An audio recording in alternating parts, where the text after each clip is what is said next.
pada tahun 656 Hijriah. Suaranya bisa di ini Pak Haji.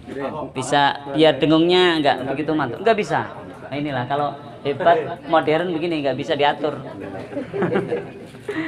Pada tahun 656, sekarang tahun berapa Pak? 1444. Jadi ini kita Hijriah ya. Ya. 656.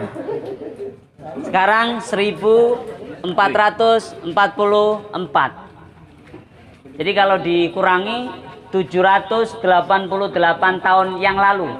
Masya Allah. Ya. 788 tahun yang lalu wafat seorang imam besar namanya Imam Al-Mundhiri. Kitab yang beliau tinggalkan banyak. Salah satunya adalah At-Targhib wa Tarhib yang 2 pekan yang lalu kita baca di tengah hujan ya. Ya, di rumah Pak siapa? Pak Mas Fahmi ya. Ya, alhamdulillah. Allah masih panjangkan umur kita. Amin. Saat itu kan kita nggak nyangka kalau saudara kita yang kita cintai almarhum Bapak Acam akan dipanggil ya oleh Allah tepat kurang lebih 12 hari setelah hujan deras itu ya. Dan waktu itu kita betul-betul menikmati apa yang disampaikan oleh Rasulullah dalam kitab ya At-Targhib wa Tarhib tersebut tentang sholat. Dan saya sudah sampaikan materinya Bapak di grup RT ya tentang sholat ya. Hari ini kita lanjutkan, tapi karena ini momennya juga untuk mendoakan almarhum, jadi saya sampaikan dengan cara yang berbeda ya. Allahumma sholli ala Muhammad. Oke. Allahumma sholli ala Muhammad. 788 tahun yang silam Imam Al-Mundhiri meninggalkan banyak kitab, salah satunya adalah At-Targhib wa Tarhib. Di dalamnya kumpulan hadis-hadis Nabi Muhammad sallallahu alaihi wasallam tentang berbagai macam hal. Salah satunya adalah tentang sholat. Masya Allah. Masih ingat Bapak-bapak apa yang akan diberikan oleh Allah bagi kita yang rutin menjalankan sholat? Bapak-bapak yang ada di sini sudah rutin ya 5 waktu? Alhamdulillah. Ibu-ibu sudah rutin 5 waktu? Iya minimal 5 waktu lah. Ya, adik-adik ini yang remaja ada berapa orang? 4 orang nih. Adik-adik, halo? Adik-adik? Hai, sudah rutin 5 waktunya? Belum, Masya Allah. Jujur ya? Alhamdulillah. Bapak-bapak saya agak sedikit gak jujur dikit dah gitu ya. Ya kalau ibu-ibu insya Allah juga jujur ya, kecuali yang tidak jujur. Tapi yang penting ini kita hubungan kita dengan Allah. Jujur atau tidak nggak masalah. Persoalannya adalah sadar nggak kita tentang pentingnya sholat itu. Apa yang akan Allah berikan? Ini terutama adik-adik nih yang masih remaja ya. Ya selfie sambil mendengarkan saya ya, insya Allah. Apa yang akan Allah berikan? Masya Allah. Ada berapa Pak? Masih ingat nggak? Boleh buka HP-nya. Di grup sudah disampaikan. Ada 5 yang akan Allah berikan bagi orang yang rutin menjalankan sholat. Bicaranya berbusa-busa, bahasanya tentang dunia, tentang kemodernan, internasional, tapi sholat gak dijalankan. Apaan tuh? Gak ada manfaatnya. Masya Allah. Hidupnya akan tidak ada guna. Terlebih di akhirat, di dunia saja sudah naudzubillah. Apa yang akan Allah berikan bagi orang yang menjalankan sholat 5 waktu nih? 5 waktu aja nih yang wajib. Pertama, apa Pak? Allah akan hilangkan kita, hidup kita ini dari kesempitan. Alhamdulillah. Jadi bapak-bapak, ibu-ibu, adik-adik kok masih sempit hidupnya. Nah kita cek dulu nih sholat kita udah rutin belum? Bicara rutin aja dulu. Setelah itu baru bicara kualitas. Sedikit demi sedikit memang. Ya, kita dulu lahir juga nggak bisa jalan. Kemudian merangkak, ya, berjalan pelan dan seterusnya. Masya Allah. Allahumma sholli ala Muhammad. Yang sulit hidupnya, yang nggak naik-naik ekonominya, yang keluarganya tetap aja susah diatur. ya, untuk berbuat baik, untuk saling memaafkan dan sebagainya. Coba cek sholatnya, masya Allah. Jadi ini enggak nasihati bapak-bapak, ibu-ibu, adik-adik saja, juga pada diri saya sendiri. Usi nafsi wa usikum bitaqwallah. Pertama, hidup kita akan dibebaskan dari kesulitan hidup, kesempitan hidup. Pak, apakah kesulitan hidup itu akan dirasakan bagi orang yang banyak uang? Bisa jadi. Bisa jadi, Pak. Di luar negeri pernah ada orang yang kaya raya, kalau nggak salah di Amerika itu, sampai saking kayanya pulau dibeli, Pak. Kayak Bali gitu dibeli sama dia. Masya Allah. Nanti dicek ya siapa namanya itu, gitu ya. Pulau itu dibeli untuk kehidupan dia dan keluarganya. Tapi apa? Akhirnya ujung hidupnya dia bunuh diri dengan menembakkan pistol di kepalanya sendiri. Na'udzubillahi min dzalik. Berarti sempit hidupnya. Kekayaan tidak menjamin kebahagiaan, pangkat jabatan tidak menjamin kebahagiaan. Nih, sebentar lagi tahun depan nih ada caleg-calegan, ada capres-capresan, ada balon-balonan. Bukan sungguhan ya, balon-balonan. Kalau keinginannya hanya untuk popularitas, hanya untuk keduniaan, masya Allah, tidak akan lepas dari kesempitan hidup. Uangnya banyak, namanya terkenal di TV, meskipun korupsi dada-dada, masya Allah. Tapi senyumnya yang ditebarkan tidak menunjukkan kebahagiaan yang ada di dalam hatinya. Dan jangan heran tiba-tiba ada kabar sakit, meninggal. Habis meninggal masih ada aneh-aneh, kursi terbang lah, ya tenda yang kemana lah gitu ya, masya Allah. Bocor ini tenda bocor lah, tendanya Pak Gafir. Masya Allah. Jadi insya Allah Bapak Ibu, adik-adik ya, apalagi masih muda nih, adik-adik yang SMP nih, masya Allah, SMA ya. Kalau ada anak SMP, SMA taat pada Allah, surga, amin. Surga itu sab'atun yauma la dzilla illa dzilluh, itu salah satunya dari 7 golongan yang akan dijamin surga oleh Allah, dilindungi oleh Allah, di mana tidak ada perlindungan adalah sabun nasafi ibadatillah, anak muda, remaja yang taat beribadah kepada Allah. Ke masjidnya rutin, kalau perempuan di rumah sholatnya rutin, tapi juga menjaga diri. Insya Allah itu dilindungi oleh Allah, di dunianya diberikan keberkahan luar biasa. Yang kedua, apa yang akan diberikan, Pak? Masih ingat gak pelajarannya? Ayo, kesempitan hidup dihilangkan. Terus apa? Diberikan ya kitab dari tangan kanan. Apalagi? Ya, dijalankan di atas jembatan Shiratal Mustaqim seperti kilat. Masya Allah. Jadi nggak merayap, nggak ngesot, nggak. Seperti kilat. Dibebaskan pula dari siksa kubur. Alhamdulillah. Loh itu loh. Nah, rupanya kadang-kadang kita dikasih targhib itu motivasi Pak sama Rasulullah. Kadang kita nggak nyadar gitu. Akhirnya kasih juga tarhib, kasih juga kabar tentang ancaman bagi orang-orang yang tidak mau rutin menjalankan sholat 5 waktu. Alhamdulillah kita dengar beritanya bahwa almarhum ini orang yang rutin sholat 5 waktunya. Bahkan sebelum wafat pun beliau sholatnya di Ar-Rahman ya. Masya Allah, sholat isya-nya di sana. Pulang kemudian pagi sekitar jam 3 kabarnya pagi, kemudian beliau mengembuskan nafas terakhirnya dan tidak pakai sakit, masya Allah. Ya meskipun sebelumnya sudah mengabarkan agak-agak sedikit pusing, tapi tidak merepotkan keluarga. Masya Allah, ini dasar. Kita berharap juga seperti beliau husnul khatimah. Jangan sampai nyusahin orang, mau wafat aja nyusahin orang, masya Allah. Naudzubillah. Nah, ini akan terjadi bagi orang-orang yang meremehkan sholat 5 waktu. Pinter agamanya, hafal Al-Quran, tapi kalau meremehkan sholat, naudzubillah. Salah satunya apa yang akan didapatkan di dunia? Kesempitan hidup.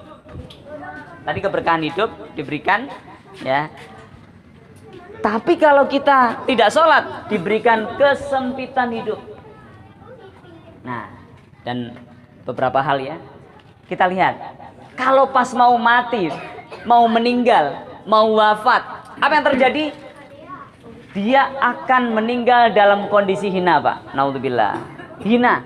Entah pas nyekik botol doang sih yang dicekik, ya. Atau pas megang kartu, ya megang doang. Atau pas naudzubillah yang jelek-jelek, dia meninggal dalam kondisi hina.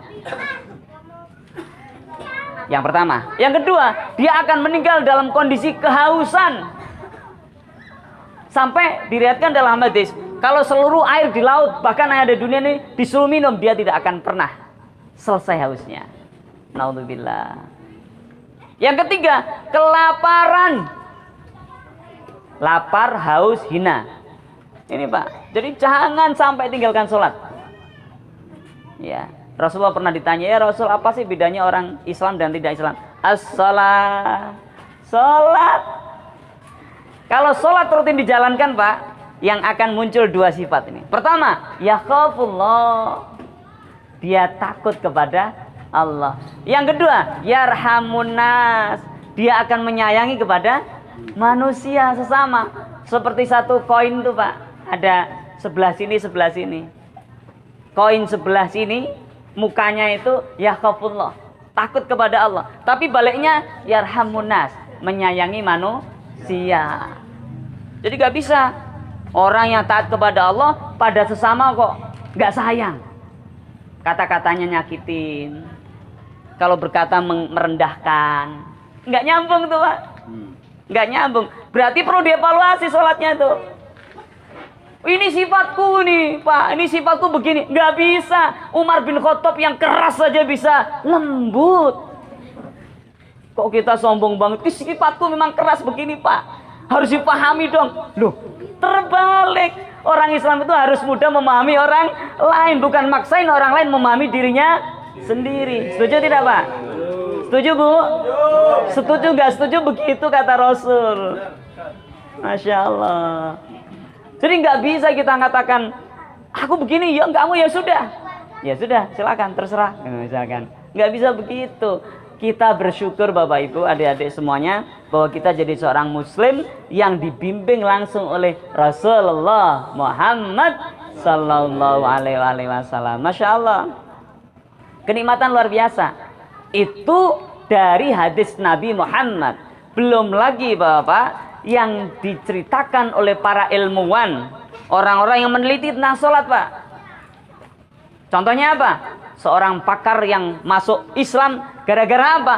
Dia meneliti, seorang dokter nih, ternyata ketika ada penyakit saraf di dalam otak manusia, salah satu penyebabnya adalah karena otak tidak pernah kemasukan oksigen. Masya Allah. Dan dia kaget. Orang-orang Islam ya yang sholat ya karena ada juga Islamnya KTP Pak. Jadi nanti kalau masuk surga itu KTP-nya numpuk di depan surga. Orangnya mana? Tinggal di neraka. Itu naudzubillah min dzalik. Ya. Tapi insya Allah kita berdoa semoga yang hadir di sini ini dapat berkahnya almarhum Bapak Acang akan dimudahkan masuk surga oleh Allah. Masya Allah. Nah, yang aminnya kenceng insya Allah cepat itu masuk surganya. Masya Allah. Nah, Bapak, Ibu, adik-adik yang dirahmati Allah. Ya, oke. Jadi Rasulullah mengajarkan sholat dengan sujud itu sudah menjadikan satu sebab seorang dokter, pakar, profesor masuk Islam. Kenapa? Karena ketika sujud oksigen masuk ke otak. Makanya orang-orang sakit saraf bukan orang Islam suruh nungging Pak. Nah karena kan dia nggak kenal sujud, suruh nungging kan. Kayak orang Islam yang sujud.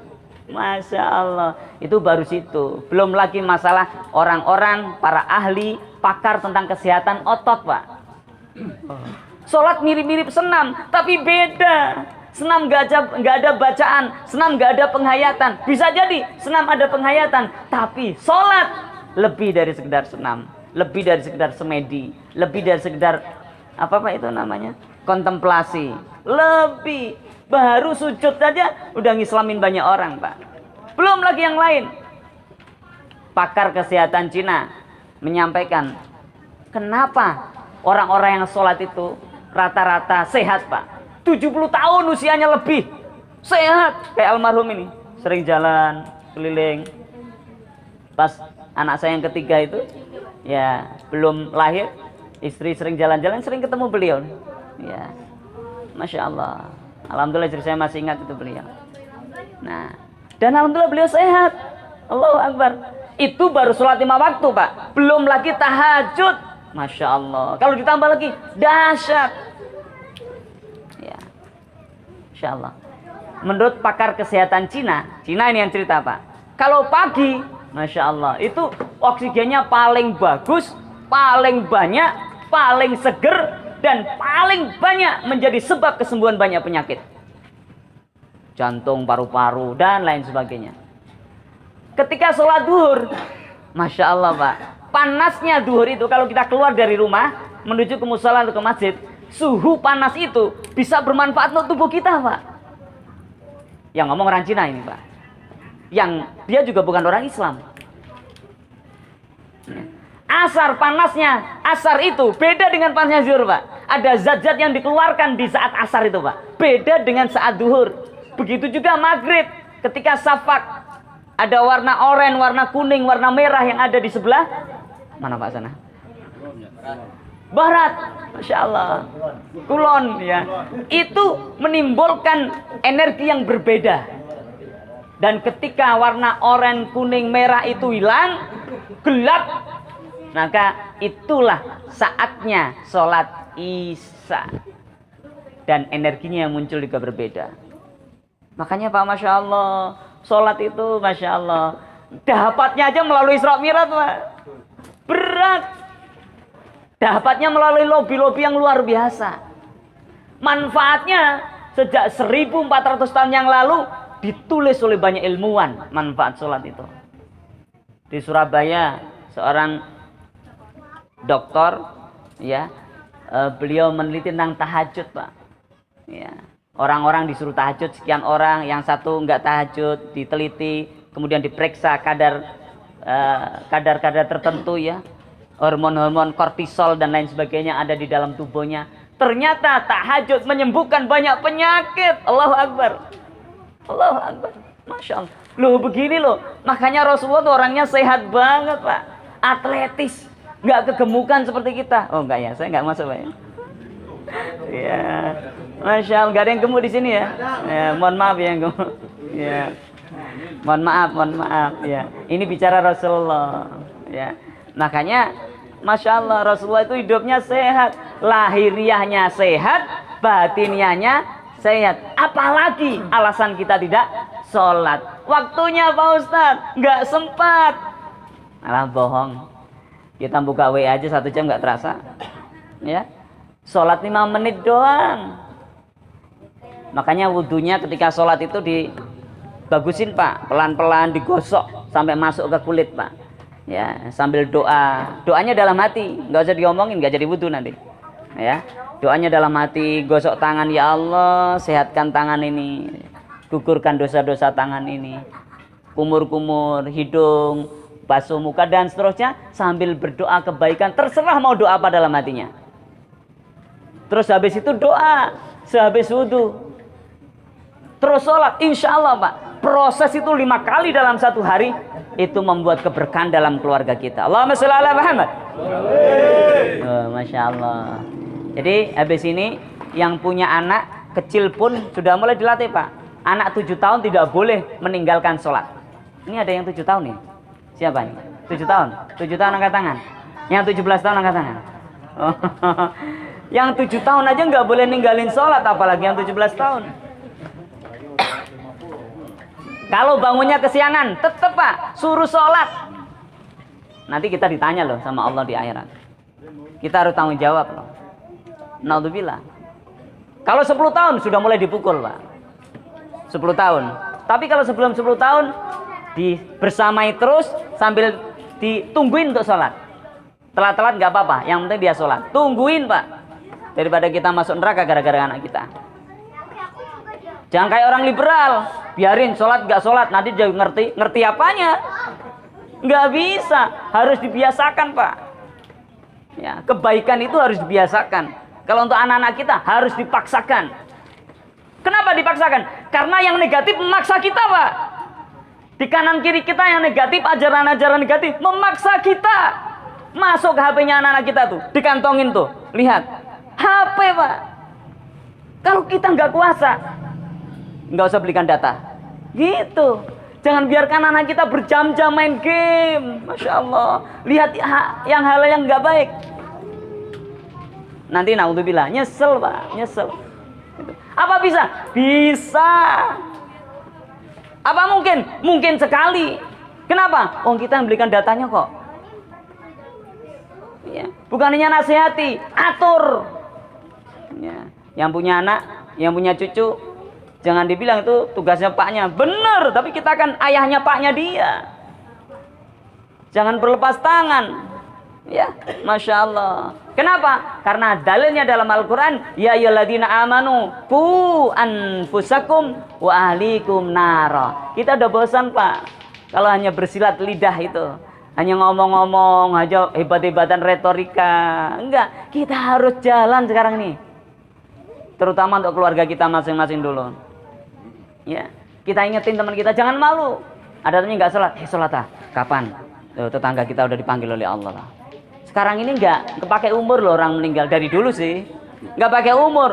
Umur berapa? 50? Masih lama. Pak Acam aja 75. Iya kalau 75, Pak.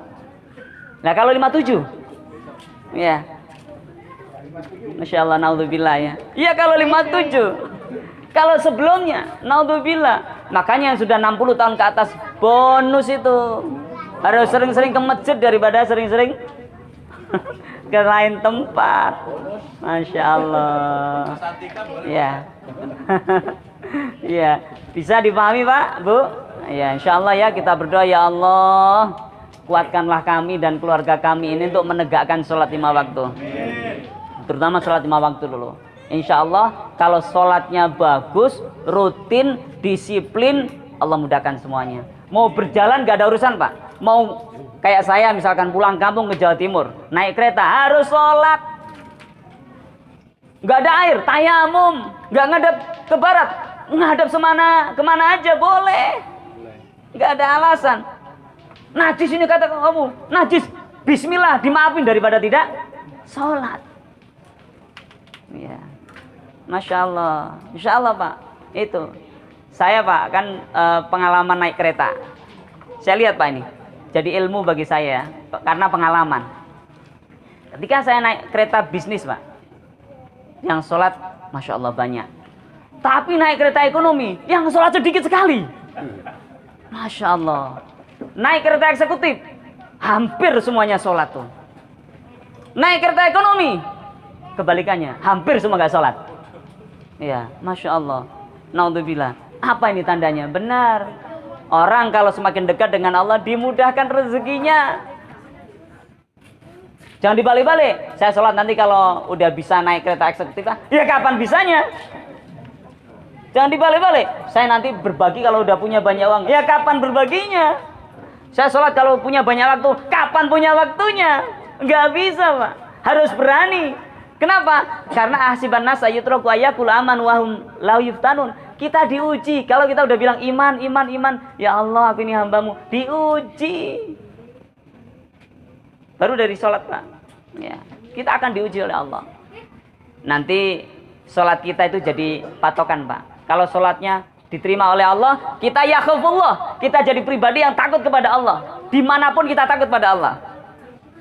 Nggak ada pengawas pun kita takut pada Allah. Terus kita juga jadi pribadi yarhamunas, menyayangi sesama. Paling pertama yang kita sayang, Pak, istri kita, Pak, suami kita, Bu, anak-anak kita. Pertama kali itu yang harus kita sayang, Pak. Jangan melihat istrinya aja. Jangan-jangan ngambil uang di dompet nih. Ya. Baru lihat suaminya, jangan-jangan dari mana nih? Tampangnya udah tampang ketemu mantan aja nih. Masya Allah ya. Naudzubillah. Ini karena la yakhafullah wa la yarhamun nas. Ya, nggak takut pada Allah sehingga menyebabkan tidak menyayangi sesama, terutama istri kita. Makanya saya ingatkan, bapak-bapak pertama kali doain Pak istrinya. Ya, nggak usah disebutin. Misal istri kita cerewet, doain, ya Allah kurangi cerewetnya ya Allah. Tapi kalau kita omongin dia tambah marah Pak, pasti itu. Tapi ketika kita sampaikan dalam hati, Allah dengar Pak. Saya sudah praktek, luar biasa, berkurang banget. Ibu-ibu juga gitu, doain suaminya dalam hati, ya Allah sadarkan belanjaan ya Allah. Kalau rokok aja sadar, ya dikumpulin jatahnya paten rokok itu nggak berkurang, tapi giliran belanja kok dikurangi. Misal nih itu ibu-ibu ya, itu nanti dalam hati tuh insya Allah tembus Pak. Tiba-tiba mau beli rokok kosong, beli rokok lagi kosong, mau beli rokok nggak jadi ada yang ngasih, uangnya jadinya utuh. Ya Allahumma amin. Masya Allah. Jadi begitu Bapak Ibu, adik-adik yang dirahmati Allah, semoga malam ini malam berkah. Almarhum juga insya Allah kuburnya diluaskan oleh Allah, ya, dan diberikan taman-taman surga oleh Allah. Kita berharap hadirnya kita malam ini menjadi sebab juga kita mengikuti beliau almarhum untuk bersama-sama menikmati Raudhatul Jannah, taman-taman surganya Allah. Amin ya rabbal alamin. Billahi taufik wal hidayah. Jazakumullah khairan katsira. Assalamualaikum warahmatullahi wabarakatuh.